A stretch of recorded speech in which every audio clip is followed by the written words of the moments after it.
예, 안녕하세요. 베네수엘라가 지금 뭐 호떡집에 불난 상태입니다. 내부적인 분열이 급속하게 진행되고 있고 집권 세력이 분열되고 있는 것으로 보입니다. 그런데 이제 이런 일련의 과정이 보여주는 거는 제가 어제 그제 계속 말씀드리지만 결국은 국제 정치의 기본 룰이 좀 바뀌고 있는 거예요. 그러니까 주권 국가라고 해서 다 같은 주권 국가가 아니다. 우리 미국은 이러이러한 조건에 있을 땐 주권 국가로 인정하지 않을 수도 있다. 이런 것을 아주 공공연하게 이제 표방해서 관철시키고 있는 게임이거든요. 오늘 그 같은 이야기를 좀 더 살펴보도록 하겠습니다. 델시 로드리게스가 이제 대통령으로 됐죠. 왜 그렇게 내버려뒀을까? 이게 그 부통령이었던 사람이죠. 마두로 아래서 지금 같이 저기 키스하는 게 저게 아마 그 마두로의 아들 니콜라스 마두로 주니어일 겁니다. 첫째는 이제 누구든 제거가 가능하고요. 그 다음에 둘째 이유는 내분을 유도하기 위함이라고 보입니다. 그러니까 그 트럼프도 이미 경고를 했죠. 델시 로드리게스 말 안 들으면 너도 인마 똑같은 방식으로 제거될 수 있어. 예. 미국이 볼 때, 트럼프가 볼 때 내분을 피할 수가 없다. 일단 마두로 아들, 니콜라스 마두로 게라. 그 다음에 골수 공산주의자들. 이게 PSUV 집권당의 핵심이거든요. 그 다음에 땀만 먹고 있는 일부 군부. 그리고 각자 도생 카르텔. 이게 시간이 갈수록 점점 더 제각각 놀게 된다고요. 이거 왜 그러냐면 옛날 공산주의 이념이 강했을 때도요. 종주국이 있었기 때문에 공산당이 군기가 잡혔었어요. 그러니까 소련으로부터 낙점을 받냐 못 받냐에 의해서 생사가 판가름 났습니다. 박헌영이는 소련으로부터 낙점을 못 받았기 때문에 골로 간 거고요. 또 마찬가지로 연안파는 소련에 의해서 견제에 의해서 골로 간 겁니다. 50년 12월에. 그런 거죠. 그리고 이제 베트남 같은 경우에는 중국과 소련 양쪽으로부터 낙점을 이끌어내서 양쪽에서 줄타기 하면서 결국 게임을 했던 거고요. 그 마지막에 중국과 틀어져 가지고 1979년에 중국이 베트남을 침공을 했었죠. 그에 앞서서 1975년에는 중국이 제드를 내세워 가지고 그러니까 그 75년부터는 폴포트 정권, 그러니까 캄보디아에서 킬링필드를 일으킨 그 마오주의자들이거든요. 걔들 내세워서 베트남 보고 야 150년 전 우리 땅 내놔. 근데 그 땅이 어디냐? 메콩델타입니다. 사이공, 지금 호치민시티가 있는 베트남의 가장 중요한 지역. 메콩델타 내놓으라고. 그게 이제 원래 한 150년 전쯤에는 캄보디아 거였어요. 근데 이제 캄보디아로 구별되던 건데 그걸 프랑스가 이제 인도차이나 3국을 다 식민지로 가지고 있으면서 그걸 베트남 쪽으로 붙였어요. 그걸 내놓으라 그런 거예요. 그러니까 이제 79년에 그 75년 이경에 그 70년대 말에 베트남이 캄보디아를 쳐들어와 가지고 폴포트를 무너뜨려 버렸죠. 그 벼르고 있다가 79년에 등선평이가 베트남을 침공하면서 미국한테 형님 봤지? 내가 당신 원수 베트남 한 대 쥐어팼어. 그 메시지를 던진 겁니다. 그게. 아무튼 간에 이렇게 이쪽 그 공산 계열이라는 게 살벌해요. 낙점을 어떻게 받냐, 또 종주국과 어떤 관계를 맺냐. 근데 지금 상태는 어때요? 종주국과 관계 맺거나 말거나 이게 불가능한 상태가 돼버렸어요. 종주국이 뭐 힘을 실어줄 수 있어야 종주국이지. 마두로가 멀쩡했을 때도 저렇게 쥐업해서 끌려가는데 그러니까 결국 각자 도생을 하게 되고 자기 이익의 극대화를 노리게 되고 그게 아주 극에 달하게 되죠. 이게 다 그 참 사람의 껍질을 뒤집어 쓴 가장 인간다운 모습들을 한 존재인데 그때 인간이라는 건 권력욕, 권력 야망 그 자체, 그 화신들인데 흉악한 애들이거든요. 그러니까 이거는 시간이 갈수록 분열될 수밖에 없습니다. 그러니까 고깃덩어리를 던져놓고 상황의 진행을 보겠다라는 거죠, 미국은. 그러다가 삐끗해서 옆길로 가면 또 잡아 죽이고 또 삐끗해서 옆길로 가면 또 잡아들이고 그런 아주 고단수입니다. 지금 미국이 펼치고 있는 수법이. 따라서 이 자들은 이제 호떡집에 불난 상태 같이 된 거예요. 그러니까 엊그저께 있었던 이제 그 생쇼가 이제 그걸 보여주는 건데 한밤중에 드론이 떴다고 겁에 질려가지고 대공포를 쏘고 장갑차가 출동하고 생지랄 난리를 피웠습니다. 그러니까 또 거긴 다 국영방송이잖아요. 방송사에서는 또 우리 쪽 드론이었다 알고 보니까 그랬다가 또 그 말 취소하고 난리가 아니었어요. 아니 미국의 첨단 드론이 뭐 대공포로 잡힐 그런 군번이겠습니까? 아니죠. 그러니까 어떤 지금 이 상태가 정상 상태가 아니라 패닉에 질려갖고 각 집단이 살으려고 지금 좌충우돌하고 각자 도생하기 시작하는 그런 게임이에요. 이런 와중에 참 훈훈한 의리 남녀들이 계십니다. 더블당원 68명이죠. 미국을 규탄했습니다. 미국의 베네수엘라 군사작전 주권 침해다. US out 베네수엘라. 예. 트럼프 is a war criminal. 트럼프는 전쟁 범죄자다. 이러고서 이제 이런 집회에 같이 이름을 실어주고 성명에 이름을 싣고 그랬단 말이에요. 뭐 68명이나 됩니다. 참 대단한 그 의리 남녀들입니다. 예, 존경합니다. 스스로 굉장히 진보적이고 양심적이라고 생각하는 분들이겠죠. 실제로 만나서 얘기해 보면 아주 격분을 할 겁니다. 그게 주권 국가에 대한 그게 기본 자세가 아니죠. 그거는 국제 질서를 파괴하는 겁니다. 그런 식으로 강대국이 막 약소국 들어가서 지 맘대로 대통령을 그냥 끌어내다가 납치하고 이러면은 그게 국제사회가 유지가 되겠습니까? 이러면서 이제 열불을 받을 거예요. 지들 나름대로는. 근데 그런 그 자기들의 합리화돼 있어요. 진짜 그렇게 믿어 이자들. 만나서 얘기를 해보면 그럴 거예요. 분명히 그래요. 인간이란 짐승이 인간의 무의식이 교활하기가 이루 말할 데가 없어요. 세상에서 가장 교활한 존재, 인간 무의식.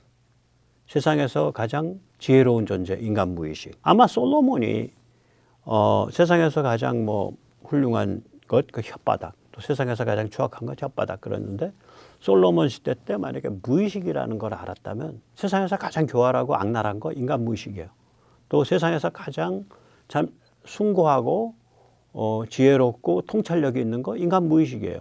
그 무의식 중에 그렇게 작동하는 거야 그냥. 그래서 그런 식으로 머리가 정리되는 거예요. 뇌세포가 격분을 해 도덕적으로. 근데 이자들의 도덕은 딱 거기에만 작동을 하지. 다음 5가지 문제는 이자들은 한 번도 도덕적, 양심적, 진보적으로 제기한 적이 없어 스스로.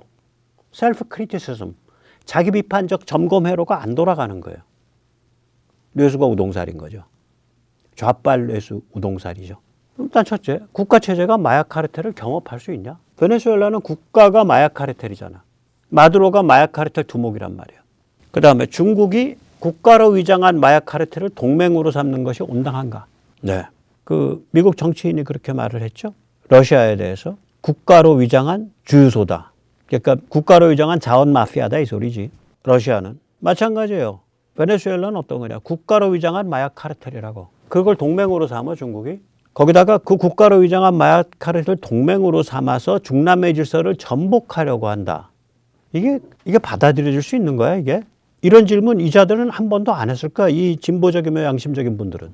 그 다음에 베네수엘라 전체 인구가 한 3,500만 되는데 그중에 800만, 1,000만 명이 도망갔다고요. 대한민국으로 치면 어떤 정권이 들어와 가지고 1,700만 명이 바깥으로 튄 거야. 이게 정상국가냐. 그 다음에 이제 트럼프가 제기한 문제는 뭐냐면 야 이러한 기괴한 기구를 주권국가로 우리가 대접해야겠냐. 구역질 나는데 이거 주권국가로 대접해야겠냐. 트럼프 이걸 노골적으로 제기한 거예요. 그래서 결국은 트럼프가 제기한 이 문제는 굉장히 심각한 함의를 가집니다.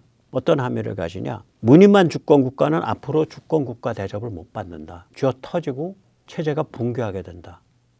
그런 함의를 가집니다. 그래서 어마무시한 사건입니다. 이게.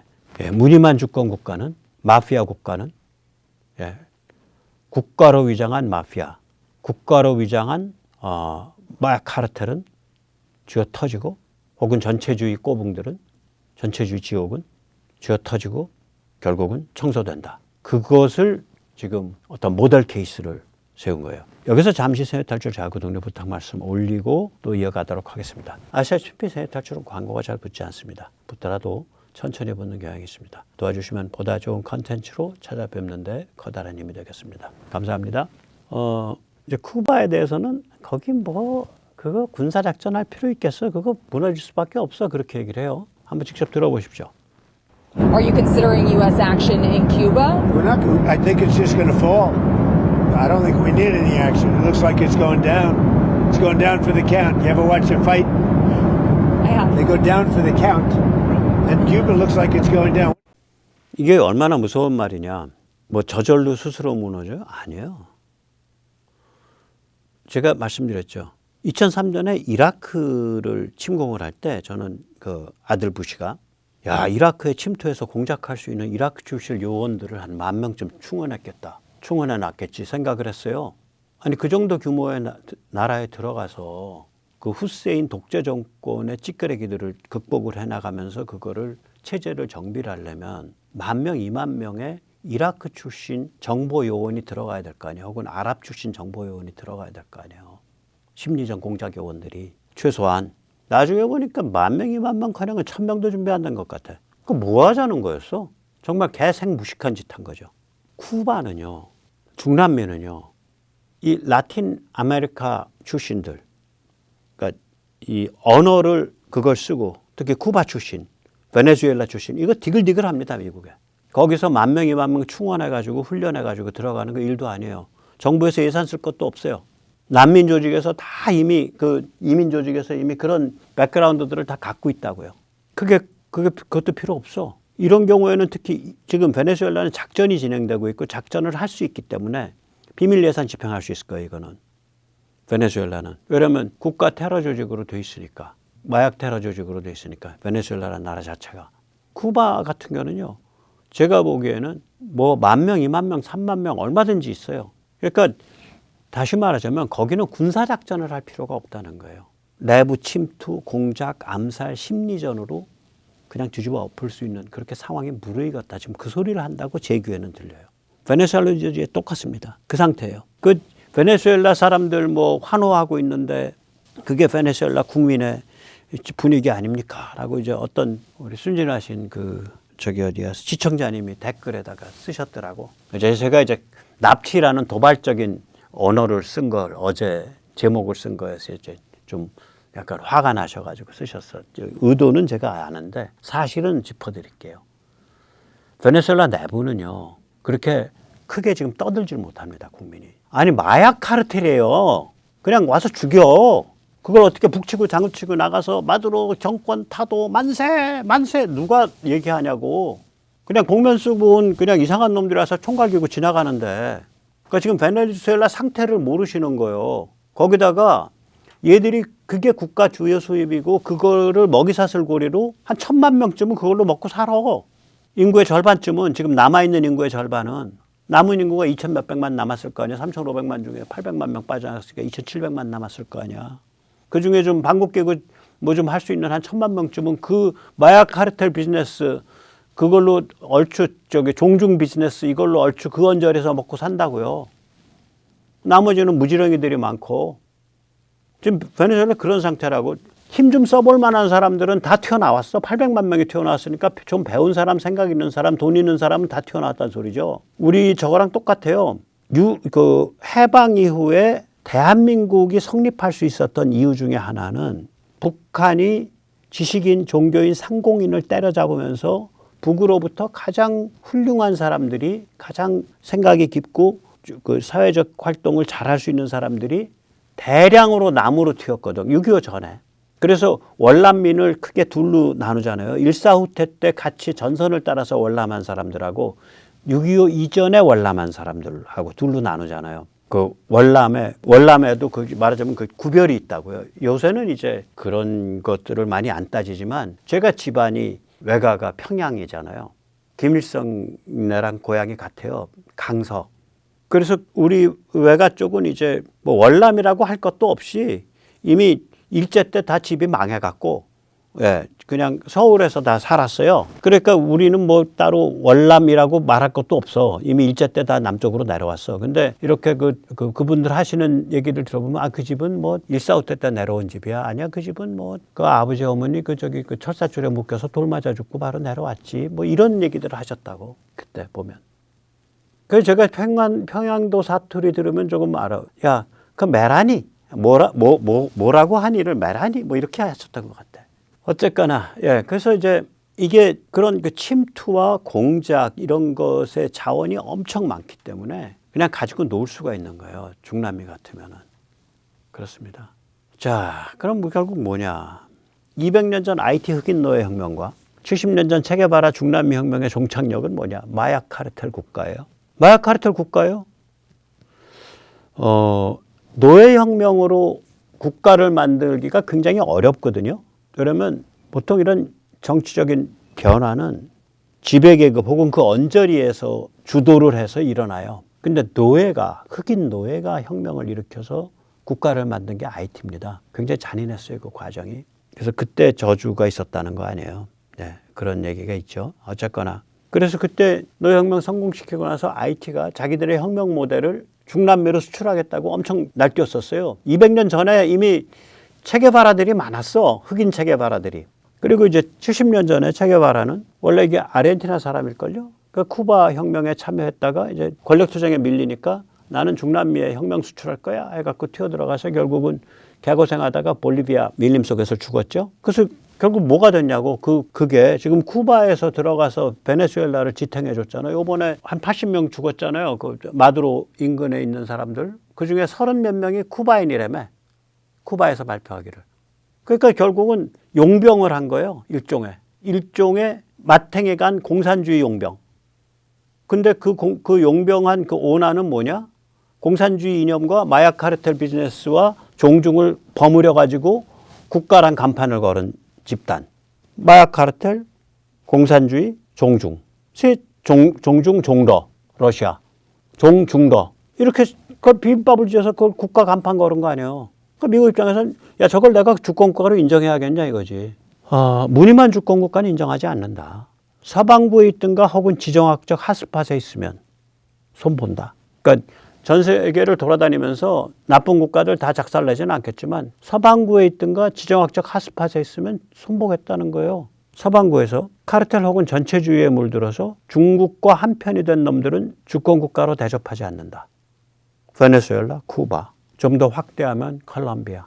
그 다음에 중국과 완전히 뭐 짝짝꿍은 아니지만 마약 카르텔에 비유 맞추고 있는 멕시코. 멕시코 같으면 뭐 정부를 무너뜨리진 않아도 멕시코 정부가 반대하든 찬성하든 그냥 카르텔 소탕해버리는 수가 있죠. 중동에서는 이슬람 신정 전체주의에 도취되어 중국 러시아의 앞잡이가 되어 세계 에너지 질서를 전복하려 해온 이란은 지능적으로 깔끔하게 손본다. 지금 중동을 북아프리카를 다 중동에 넣었잖아요. 저게 맞습니다. 저게 아랍권에 들어가요. 북아프리카가 저게 지금 수단 뭐 이런 데들이 저게 아랍권에 들어가요. 언어를 아랍어를 쓰니까. 그리고 지금 오탄 국가들은 또 터키 이런 데들은 이슬람이죠. 그러면 지능적이고 깔끔한 수단은 뭐가 있냐? 초정밀 외과 수술이 가능한 첨단 군사력이죠. 첫째, 대규모 육상병력 진공이 없어요. 그리고 현지동맹, 그리고 침투 공작 암살 심리전. 이미 침투 공작 암살 심리전을 하기 위한 세계 시장과 스마트폰의 보급은 일반화되어 있고. 그러니까 이거를 다른 말로 표현하면 미국에 의해서 유도되는 칼라 혁명이에요. 제가 이거 따로 한번 하려고 그러는데 Induced Color Revolution. 미국에 의해서 유도되는 칼라 혁명이에요. 이 침투 공작 암살 심리전이. 그러니까 초정밀 외과 수술을 빵 때려놓고 현지 동맹 통해 가지고 계속해서 압박 가하고 그리고 침투 공작 암살 심리전 전개하는 거지. 이런 방식으로 손봐가겠다는 거예요.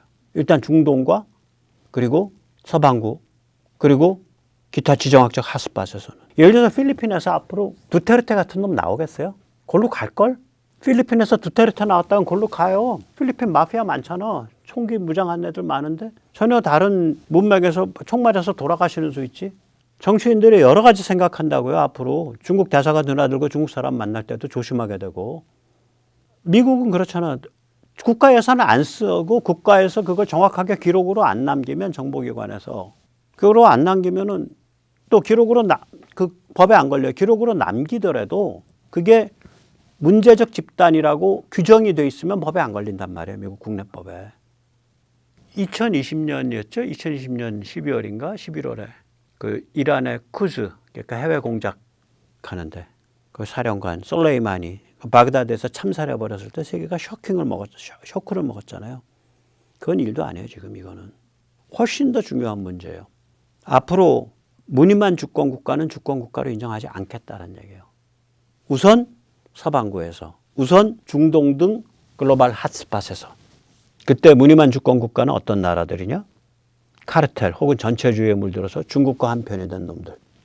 그거는 앞으로 주권국가로 인정하지 않는다는 거예요. 사냥의 대상이라는 거죠. 자, 이제 TV조선까지 반중 제목을 뽑는 세상이 됐어요. 시진핑 숨통. 나 이거 보고 정말 TV조선 많이 늘었다 그래서.